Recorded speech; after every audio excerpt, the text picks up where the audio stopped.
అసెంబ్లీలో కాగ్ నివేదికను రాష్ట్ర ప్రభుత్వం ప్రవేశపెట్టింది. కాళేశ్వరం ప్రాజెక్టు వార్షిక ఖర్చును తక్కువగా చూపించారని కాగ్ రిపోర్టులో పేర్కొన్నారు. ప్రాణహిత రీడిజైన్తో 767 కోట్ల నష్టం జరిగిందని నివేదికలో వెల్లడించారు.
అసెంబ్లీలో కాగ్ నివేదికను రాష్ట్ర ప్రభుత్వం ప్రవేశపెట్టింది. కాళేశ్వరం ప్రాజెక్టు వార్షిక ఖర్చును తక్కువగా చూపించారని కాగ్ రిపోర్టులో పేర్కొన్నారు. ప్రాణహిత రీడిజైన్తో 767 కోట్ల నష్టం జరిగిందని నివేదికలో వెల్లడించారు.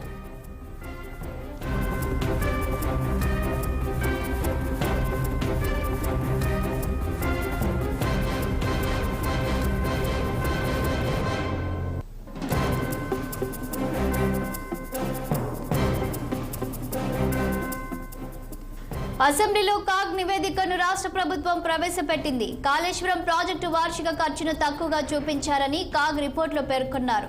ప్రాణహిత రీడిజైన్తో 767 కోట్ల నష్టం జరిగిందని నివేదికలో వెల్లడించారు.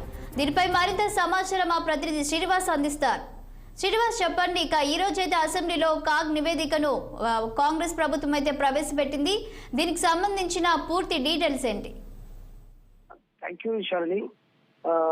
అసెంబ్లీలో ఏదైతే కాళేశ్వరం ప్రాజెక్టుపై కాగ్ నివేదిక సమర్పించారో ప్రభుత్వం, అయితే కాళేశ్వరంపై ఏదైతే అంతర్రాష్ట్రకు సంబంధించిన సమస్యలు కావచ్చు, అదేవిధంగా నిల్వ సామర్థ్యం పైన సరైన అధ్యయనం గత ప్రభుత్వం చేయలేదని కూడా ఆ కాగ్ నివేదికలో పేర్కొన్నది. అయితే అస్తవ్యస్తంగా పనులు మాత్రం ప్రారంభించారు, ఎలాంటి లేకుండా.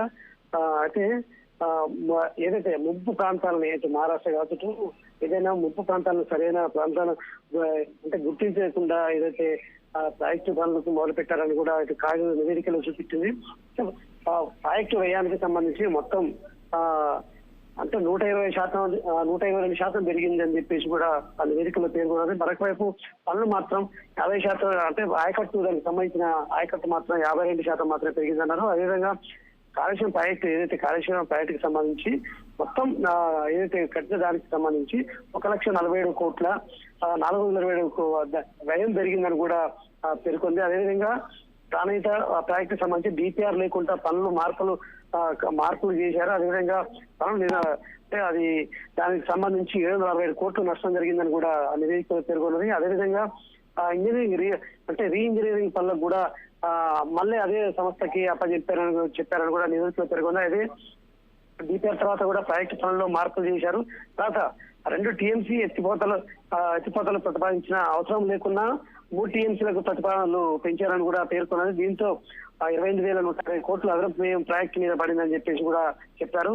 అదే వార్షికంగా కూడా ఏదైతే బాగా వ్యయం పెరిగిందని కూడా చెప్పారు. మొత్తంగా దీనివల్ల వడ్డీల భారం కూడా 8,180 కోట్ల అదనపు వడ్డీ పడిందని కూడా చెప్పారు, నివేదికలో పేర్కొన్నారు. అయితే కాళేశ్వరం తీసుకొచ్చిన రుణాలు మాత్రం ఏదైతే 16,900 కోట్లు మళ్ళీ దారి మళ్లించారని కూడా, దీంతో అదనంగా మళ్ళీ 587 కోట్లు వడ్డీ పడిందని కూడా చెప్పారు. ప్రతి ఏటా 14,460 కోట్ల రుణాలు చెల్లింపుకే వడ్డీ, అంటే ఏదైతే రుణాలకు సంబంధించి వడ్డీ చెల్లింపు జరుగుతుందని కూడా నివేదికలో పేర్కొన్న పరిస్థితి ఉంది. అదేవిధంగా కాళేశ్వరం పనుల్లో 56 పనులు కేవలం 13 పనులు మాత్రమే పూర్తయ్యాయి. అదేవిధంగా ఇరిగేషన్ ప్రాజెక్టు, అదేవిధంగా ప్రాజెక్టుకు కార్పొరేషన్ పేరుతో అప్పులు తీసుకొచ్చింది మాత్రం 80,449 కోట్లు తీసుకొచ్చిందని ప్రభుత్వం, గత బీఆర్ఎస్ ప్రభుత్వం తీసుకొచ్చిందని దాంట్లో పేర్కొంది. అంటే బడ్జెట్ నుంచి వచ్చింది కేవలం 27% మాత్రమే కేటాయింపులని కూడా పేర్కొన్న పరిస్థితి. అంటే మొత్తం కాళేశ్వరంపై ఆదాయం లేదు కాబట్టి రుణాలు చెల్లింపు కష్టం కూడా కాగు నివేదికలో పేర్కొంది. మొత్తం దీని ప్రభావం అంతా ఆ బడ్జెట్ పై, కాళేశ్వరానికి సంబంధించిన ప్రాజెక్టు ప్రభావం అంతా బడ్జెట్ పై పడుతుందని కూడా కాగు నివేదికలో చెప్పిన పరిస్థితి కనిపిస్తుంది. శాలిని. Thank you Srinivas.